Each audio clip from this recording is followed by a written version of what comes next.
Hey, what's going on, everybody? Here we are again at Encore Physical Therapy. Today we're going to dive into the core a little deeper. We're going to talk about the transverse abdominis and how it applies to the gym setting and how it applies to the everyday setting. Taryn, she's a great one to explain all this, so come on, let's go talk to her. So hey everybody, here we are talking with Taryn at Encore Physical Therapy. We're going to talk about that transverse abdominis and how it translates to what I do in the gym world and how it translates with Taryn here at a physical therapy world.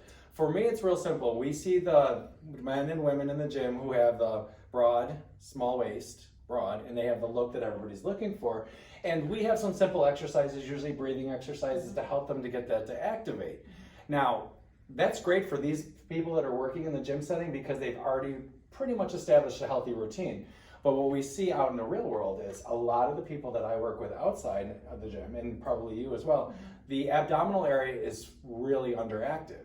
And they focus so much on the rectus abdominis and the external obliques that they're missing that critical core stabilization of working in the deep internal core, that transverse abdominis, and where it attaches to the pelvic area and to the lower back. So, and obviously the diaphragm on top of it. Right. So what I want to do is turn this over to Taryn and see what her thoughts are on it, and I'm going to let her put me through the paces a little bit and do some exercises. So it's all you. So I think generally speaking, when you are discussing somebody's ability to activate or relax certain muscles, especially in two different settings, we want to make sure that we're talking about the same thing and we understand where one another lies. So when you're instructing your clients on how to perform a TA activation or that transverse abdominis, what would you tell them, or how do you help them with that? So we usually use the term drawing in. So what we'll ask them to do is take their belly button and suck it back to their spinal column, and then from there inflate the upper part of their lungs to try and keep this part locked up while this part's inflating. And then that'll make the, like you said, what do you call it, the TI? Yeah. The TI start to stabilize and hold it in place. Yeah.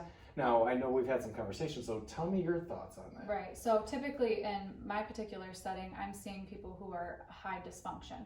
So they don't necessarily have the ability to coordinate something like a gentle drawing in and then also breathing, because with breathing, you have a drawing down of the diaphragm. So oftentimes you'll have the belly rising.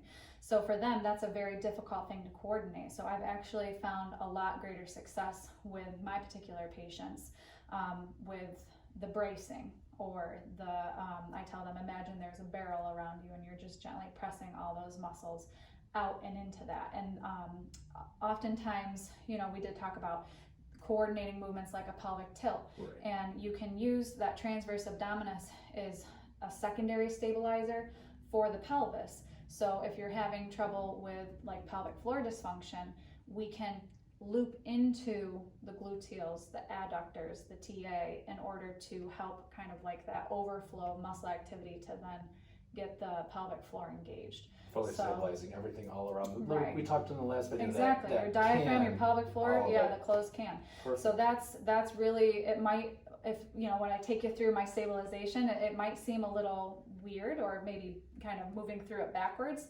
But that's oftentimes, like I said, with the people I'm seeing with the high levels of dysfunction and the uncoordination, miscoordination, the lack of coordination, whatever we want to call it. That's kind of the route that I found is most beneficial. Taking it back to brass tacks. Oh yeah. All the way at the bottom, working up from there.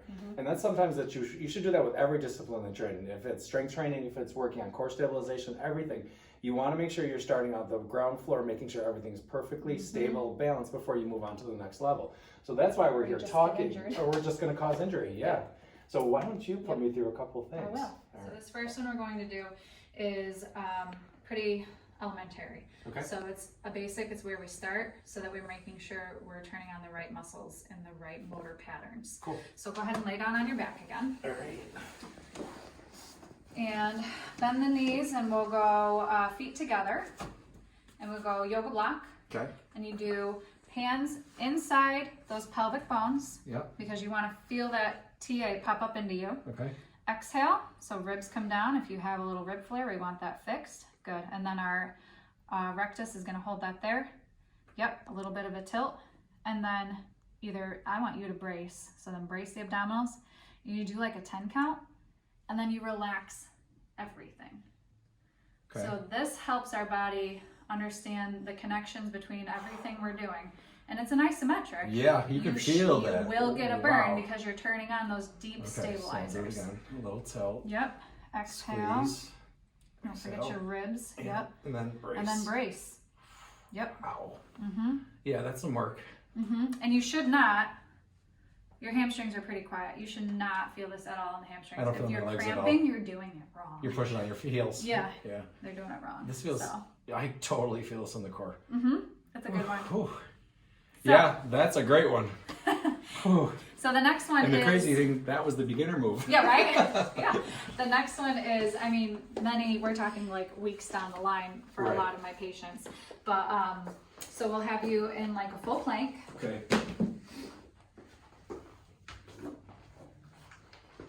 So nice push-up position here. Okay. And I'm gonna have you press up just a little bit more through there. Perfect.